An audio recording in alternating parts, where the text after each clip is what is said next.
Cuba. We have Florida Senator Marco Rubio. Senator, thank you for being with us. Thank you, Sean. Why would the president do this? It is a murderous regime known for firing squad, political prisoners, repression, espionage against this country. What was the intention here, do you think, of the Obama administration? Well, their stated intention is they think this is going to further a democratic opening in Cuba. The reality of it is this is part of a pattern of ridiculous foreign policy decisions. Go back to the reset with Russia, where they thought that they could have a reset of relationships with Putin. 2 years later, he's invading Crimea and Ukraine. Then the secret negotiations with the Iranian regime. First, in 2009, when the people of Iran take to the streets to protest against the tyrannical regime, and the Obama administration looks the other way and says it isn't going to interfere in their sovereignty. And most recently, with the negotiations with Iran, where they basically agreed to give Iran a right to enrich uranium. In essence, the big and most important step toward the nuclear program. So if you look at it from that lens, this is not all that surprising that the president would agree to make all these concessions to this murderous, tyrannical regime in exchange for virtually no concessions on the part of the Castro regime. And they released a murderer among the people that they released. You also said that the administration directly lied to you, that they would consult Congress before ever making a move like this. Tell us about that history. Well, first of all, a week ago at a hearing, I asked point blank Tony Blinken, the president's nominee for Assistant Secretary of State, whether there was any possibility of a unilateral change in policy towards Cuba. And he was evasive in his answers. On multiple occasions, I asked him the same question, and he was equally evasive. But the one thing they've made clear for the last couple of years is that any sort of dramatic changes in Cuba would involve consultation with members of Congress. They, of course, did not do that. In fact, the first I heard from the administration was at 10 a.m. this morning when I received a phone call from Secretary John Kerry, and where I made very clear to him that if he thinks this is going to bring about democracy in Cuba, they're out of their minds. This is not going to do that. It's going to set it back even more. Well, look, I wanted to play for you the president basically apologizing for America trying to colonize Cuba in the past, and then I want you to fill in the historical blanks here. I want you to listen to this specific comment by the president. Some of you have looked to us as a source of hope, and we will continue to shine a light of freedom. Others have seen us as a former colonizer, intent on controlling your future. Jose Marti once said, "Liberty is the right of every man to be honest." Today, I'm being honest with you. We can never erase the history between us, but we believe that you should be empowered to live with dignity and self-determination. What is your reaction to that? I don't know what he's talking about. During the Spanish-American War, the United States fought on the side of the Cuban people for their independence from Spain.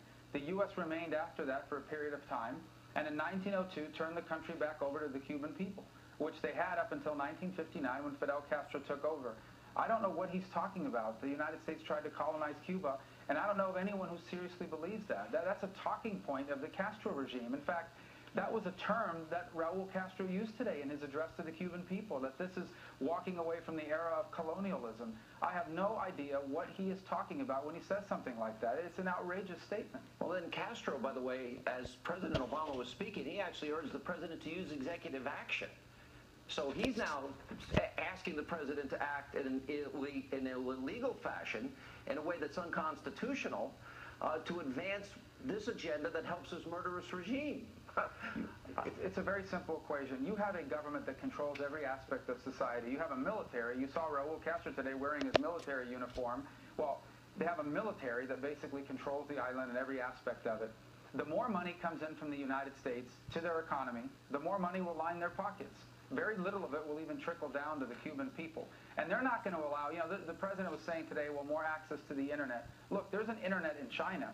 That doesn't mean you can go on any website you want. They restrict access to what the Cuban people can go online and see. If they do that in China, which is a huge country with a lot of people, how much easier will that be to do in a country of 13 million people, an island? It is one ridiculous statement after the other the president made today in his announcement. I want to play the montage of the president apologizing for this country, and I want you to interpret it your way. I have my own interpretation, but let's play this montage.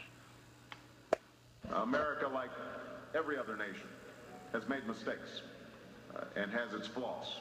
In America, there's a failure to appreciate Europe's leading role in the world.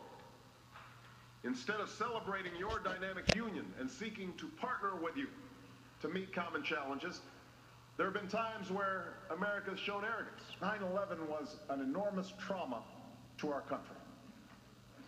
The fear and anger that it provoked was understandable. But in some cases, it led us to act contrary to our traditions and our ideals. We are taking concrete actions to change course. I have unequivocally prohibited the use of torture by the United States, and I have ordered the prison at Guantanamo Bay closed by early next year. Here's my take on it, Senator. I think we now see a president who once complained he's not progressive enough. He's not encumbered by any midterms. He won't have to face, he himself won't face the American voters again. He now feels rejected after the last election and the latest poll numbers. And I sense a guy that's pretty angry, and he's gonna advance his rigid, radical ideology no matter what. How do you interpret this president at this moment in history? Well, I think part of it, when it comes to Cuba in specific, is I think this president believes that much of what's happened between these two countries is the fault of the United States.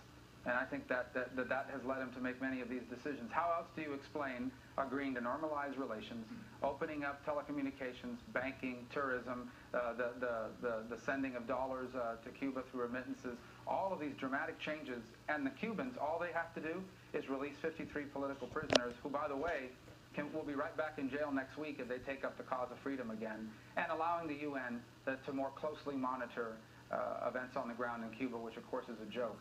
So that's all the Cuban. Did they agree to freedom of press? No. Did they agree to free and unfettered access to the internet? No. Did they agree to elections? Absolutely not. Did they agree to independent political parties? No. Did they agree to freedom of assembly? No. What democratic opening are we getting here? None whatsoever. And so that's why I've said this president has to be the worst negotiator we've ever had. And he has betrayed those Cubans that have worked so hard and have sacrificed so much for the freedom and liberty of the island. It's a powerful statement. Senator, one last question. It's a political one. We heard the announcement from former Governor Jeb Bush yesterday. I know you had a close relationship with him.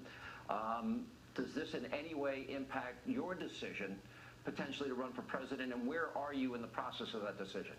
It doesn't impact my decision. I have great admiration for Governor Bush, and I think he'll be a very formidable candidate. But it's my view that if you decide that the best place for you to achieve your agenda is as President of the United States, you do that irrespective of who else may or may not be on the ballot. And so I'm in the process of thinking that through, and we'll have a decision here soon, one way or the other. But it doesn't directly impact my decision at all. I've got my own process, as does everybody else. And for me, if I decide that the best place for me to achieve our agenda to restore the American dream as president is to be president of the United States, that's what we'll do. All right, Senator Marco Rubio, thank you for being with us. And thank you, Sean.